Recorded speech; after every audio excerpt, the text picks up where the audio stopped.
Subscribe చేసుకోమని అడగట్లేదు, ఎందుకంటే సబ్స్క్రిప్షన్ నుంచి వచ్చే డబ్బులు కూడా మేము తీసుకోవట్లేదు. కానీ మాకు కావాల్సింది ఒకటే, భారత్ మాతాకి జై. ఎలుగెత్తి ధైర్యంగా ఒక్క కామెంట్ వేయండి, భారత్ మాతాకి జై అని పిడికిలు బిగించి ధైర్యంగా కామెంట్ చేయండి. 1000 కామెంట్ అడుగుతున్నాం. యూట్యూబ్ మొత్తం మీద 1000 మంది కూడా లేరు దేశభక్తులు. చూద్దాం. సో రకరకాల మతాలు చూస్తూ ఉంటాం మనం, హిందూయిజం అని, ఇస్లాం అని, క్రిస్టియానిటీ అని, జుడాయిజం అని. కానీ ఇప్పుడు ఒక అత్యంత బలవంతమైన, అత్యంత బలమైన సీరియస్ మతం ఒకటి వచ్చింది. ఆ మతం ఏంటి అసలు అంటే, ఈ మతం ముందు మనుషులు అనేవాళ్ళు వాళ్ళ మతాలు, వాళ్ళ జాతులు ఇవి కూడా నిలబడలేవు, అసలు పనికిరావు. ఇప్పుడు ఫేస్బుక్ గురించి మనకు తెలుసు, మనందరికీ ఫేస్బుక్ ఉంది, మేటా వాళ్ళది. మోల్డ్ బుక్ అని ఎవరన్నా విన్నారా? మోల్డ్ బుక్ ఎలాంటి ఒక విప్లవాన్ని తీసుకొచ్చిందంటే, జనవరి 30, 2026లో దీన్ని కనిపెట్టారు. ప్రపంచానికి తెలుసు ఆ బుక్ గురించి. అక్కడి నుంచి చూస్తే 18 లక్షల మంది మెంబర్స్ ఉన్నారు దాంట్లో. 18 లక్షలు మాత్రమేనా అనుకోకండి, ఇక్కడ మనుషులు అనేవాళ్ళు లేరు. మొన్న కూడా మనం మాట్లాడే ఒక దేశం 5 కోట్ల మంది అక్కడ ఉద్యోగాలు చేస్తారు. వాళ్ళు 24 గంటలు 7 రోజుల పాటు పనిచేస్తూనే ఉంటారు, 24/7. అలాగే ప్రతి నెల 365 డేస్ వాళ్ళు పనులు చేస్తూనే ఉంటారు. ఎటు వచ్చి అక్కడ వాళ్ళు మనుషులు అనేవాళ్ళు ఉండరు. ఇది ఎలా ఉందంటే, ఇప్పుడు భారత్ అంటే మనకి సాఫ్ట్వేర్ రంగం.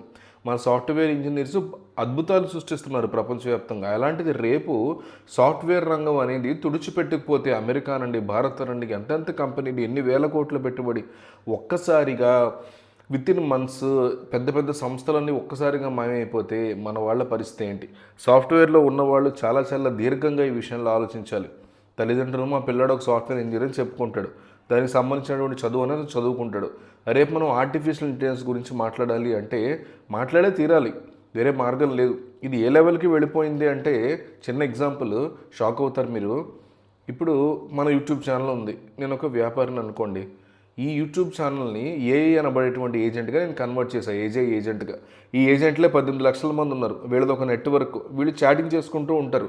మనుషులు ఏవైతే చేస్తారో ఫేస్బుక్లో, ఎక్స్ ప్లాట్ఫామ్లో, ట్విట్టర్లో, ఇన్స్టాగ్రామ్లో ఎలా అయితే మనం వాడతామో, ఈ ఆర్టిఫిషియల్ ఇంటెలిజెన్స్ ఇవన్నీ కూడా చేస్తూ ఉంటుంది. మాట్లాడుకుంటూ ఉంటాయి, లవ్ లెటర్స్ రాసుకుంటాయి, కబుర్లు చెప్పుకుంటాయి, అలర్ట్ చేసుకుంటాయి, అంటే ప్రొఫెషనల్గా అనమాట. సో మనం యూట్యూబ్ ఛానల్ ఆర్టిఫిషియల్ ఇంటెలిజెన్స్ అని చెప్పి మనం సబ్స్క్రైబ్ చేసుకున్నాం అనుకోండి, మెంబర్షిప్ తీసుకున్నాం అనుకోండి, తీసుకున్న వెంటనే ఒక మొబైల్ కానీ సిస్టమ్ కానీ వాడతాం కదా. నాకు దాంట్లో సంబంధించిన పర్సనల్ డేటా, నా ఆధార్ కార్డు కానీ, పాన్ కార్డు కానీ, బ్యాంక్ అకౌంట్, నా లైసెన్స్, ఇవన్నీ కూడా దాంట్లో ఫీడ్ చేస్తాం. నా వర్క్ ప్రొఫైల్ ఏంటి, తెల్లవారుజామున బలానా టైంకి ఒక వీడియో పెడతాము, తర్వాత సాయంత్రం రాత్రి ఒక షెడ్యూల్ ఉంటుంది, ఈ షెడ్యూల్ మొత్తం కూడా దాంట్లో ఫీడ్ చేస్తా. దాని తర్వాత ఒక మంచి సినిమా చూడాలనిపించింది, నాకు పలానా సినిమా చూడాలి అనిపించింది, పలానా ఆదివారం నేను 2ంటికి ఫ్రీగా ఉన్నాను, 2 నుంచి 6 గంటల వరకు ఒక సినిమాకి సంబంధించిన టికెట్ తీసిపెట్టు అని ఫీడ్ చేస్తా. అక్కడి నుంచి బలానా హోటల్కి నేను ఫ్యామిలీతో డిన్నర్కి వెళ్ళబోతున్నాను, ఫీడ్ చేస్తా.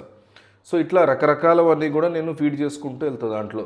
ఇవన్నీ నాకు ఇది చెప్తుంది, మన కార్ సర్వీసింగ్కి వెళ్ళింది కదా, మీరు ఏ వాహనంలో సినిమాకి వెళ్తారు, ఏ వాహనంలో మీరు మిత్రుడి దగ్గరికి వెళ్తారు, ట్యాక్సీ బుక్ చేసుకుంటారు అంటే 4 అవర్స్కి ఎంత అని చెప్పి ఛార్జ్ చేసుకుంటాను అన్నాను అనుకోండి.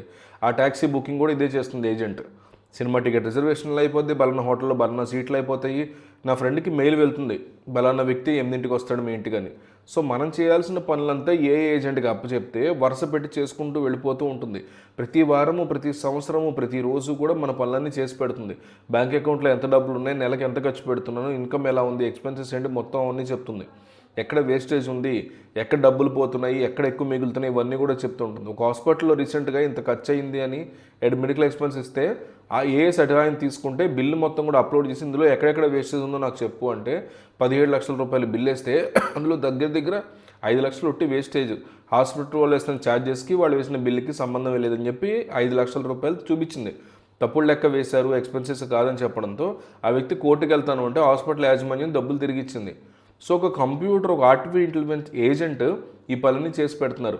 రేపు ఇలాగా సపరేట్ రోడ్లు వచ్చేస్తే, ఎక్కి కూర్చుని నేను చెన్నై నుంచి బెంగళూరు వెళ్ళాలని బటన్ నొక్కితే అక్కడ ఆ రోడ్డు మీద డ్రైవర్ అనేవాళ్ళు లేకుండా వెళ్ళిపోయేటువంటి పరిస్థితులు రాబోతున్నాయి. సో తద్వారా ఏం జరగబోతోంది రేపొద్దున ఈ సాఫ్ట్వేర్ ఇండస్ట్రీ అనేది షాకింగ్గా మారింది.